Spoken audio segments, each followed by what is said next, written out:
What is the scariest thing you've witnessed in the middle of the night?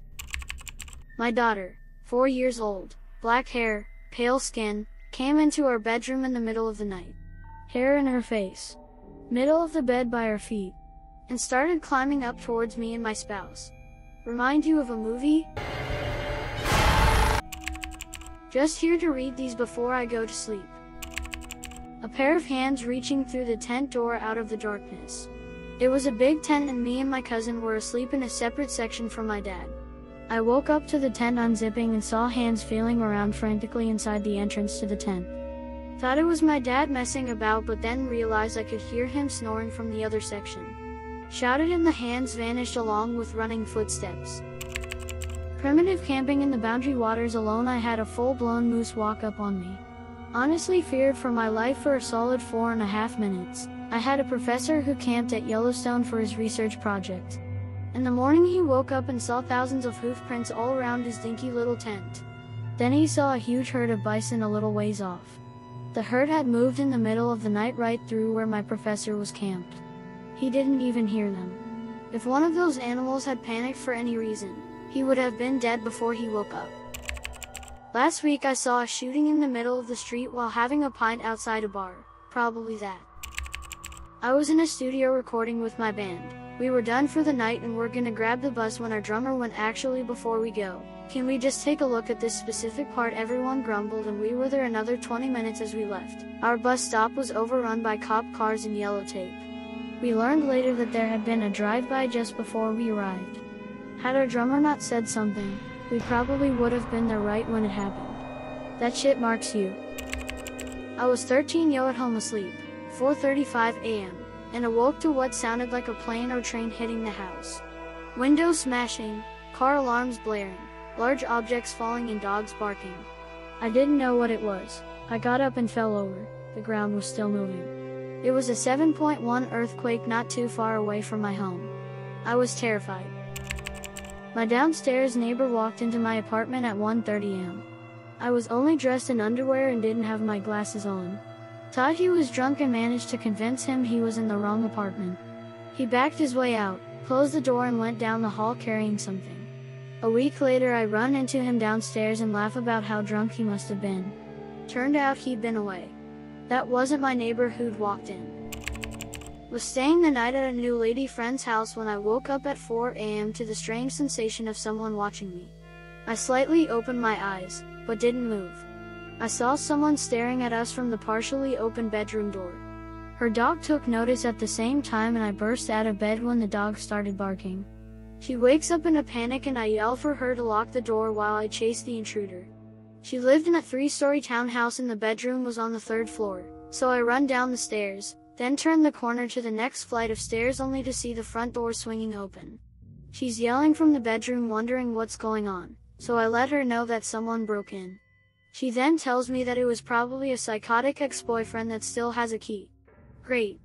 The next morning, we're getting ready to head back to place when I realized that my shoes were missing. The bastard stole my favorite pair of shoes.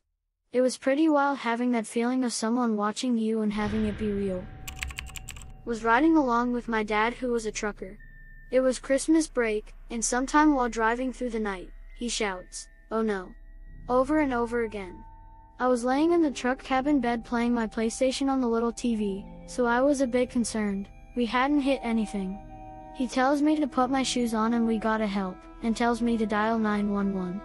So Dad pulls over, and I see it behind our tractor trailer. A speeding car was going too fast and had rolled multiple times down a steep embankment. So we went to see if we could do anything while we waited for ER. Family of 4, 2 kids in the back, no seat belts, no kids' seats. Everyone inside was a crumpled, bloody mess. Once ambulances came, we left. They arrived pretty quick, and though I can't say for certain, I was pretty sure the whole family had passed. Kinda messed me up a bit. Had never seen a body in that state, or a dead body outside of a funeral. Even to this day, 20+ years later, I still think about what I had seen, even after going into the medical field and witnessing worse.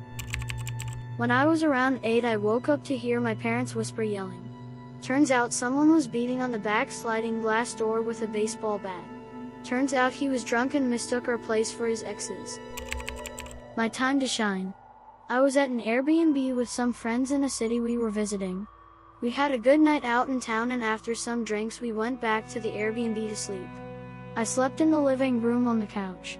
Middle of the night I woke up, sensing something was off.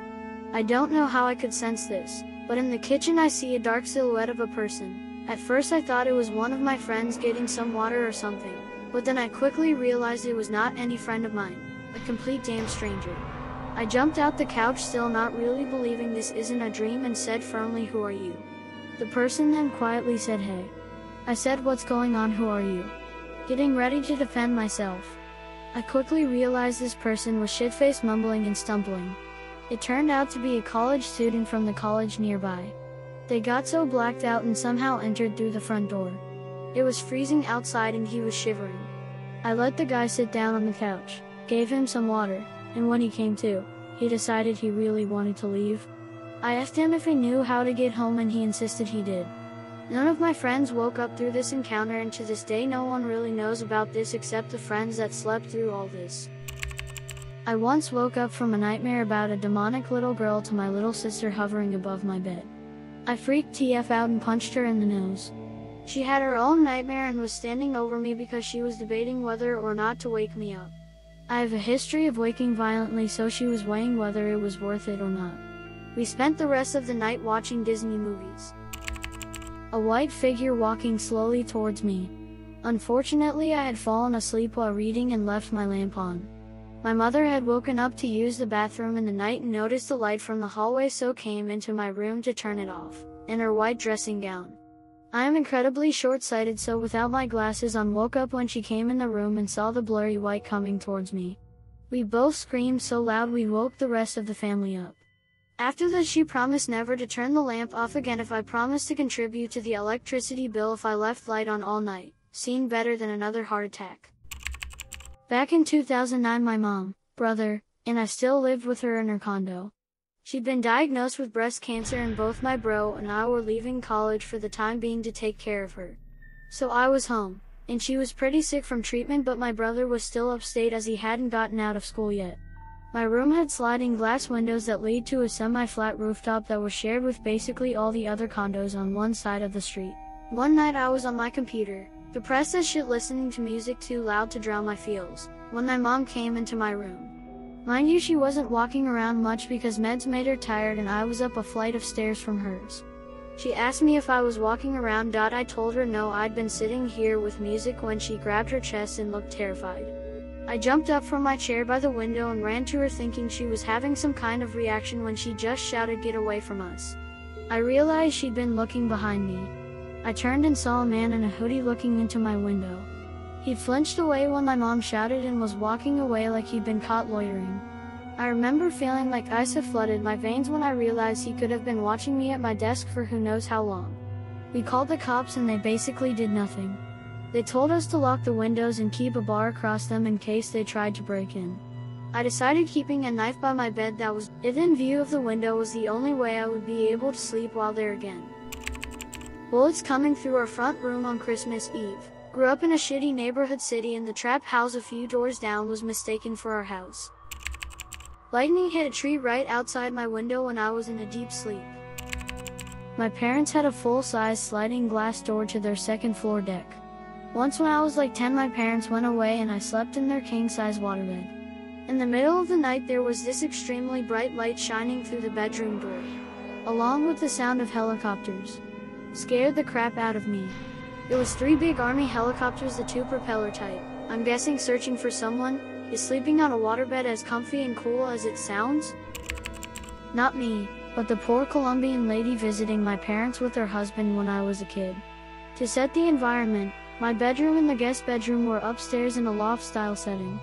The only bathroom upstairs was at the very end at the top of the stairs to the loft. My parents' bedroom was downstairs. I was 7 years old. Parents and their friends were all drinking wine well after I went to bed. I woke from a nightmare in the middle of the night and was screaming bloody murder from my parents. Of course this woke everyone up. My dad, who sleeps naked, was tasked with throwing on a short European-style robe and coming to comfort me. Of course my commotion led to our Colombian friend going to the bathroom upstairs and closing the door. Dad comforts me and leaves my bedroom. She opens the bathroom door, keep in mind everyone was good and sloshed, and startles my dad. He starts rolling down the stairs with nothing but this tiny robe on. He hits the end of the landing and is semi-unconscious and butt naked. She shrieks. And now everyone is up, including me, with my dad rolling around naked on the staircase landing and everyone gathered around him. I remember being even more terrified and just going back to my room before anyone noticed me. Years later when I was older, I get to hear our family friend, in a thick Colombian accent, retell the story. And her words are, as he was rolling all I saw was balls and asshole. Balls and asshole. Balls and asshole. I didn't know if I should laugh or cry. Yeah. I'd be scarred if I witnessed that impromptu in the middle of the night. I guess when I was little, I heard some wailing outside my room like someone's mouth was muffled. My door was always cracked open because of how cold it was in my room, and I saw a staggering figure on all fours going past my room. Didn't hear a door close when it went by, and the only two rooms going in the direction the figure went was my parents' and my bathroom. I looked out my room like an idiot, but both doors were closed. The 6-year-old didn't go to sleep that night. I tell y'all what, any idea what it could have been? It turned out to be my mom, sick from pregnancy with my little brother. So a drunk raccoon wasn't too far off. If you made it to this point, that means something. That must mean you are fucksin' with me as I am fucksin' with you. So go ahead and smash the living shit out of that like button like it was the scariest thing that has ever woke you in the night. Subscribe and check out our channel page for the dankest Reddit stories in the universe. On gang cuz, stay up, my G's.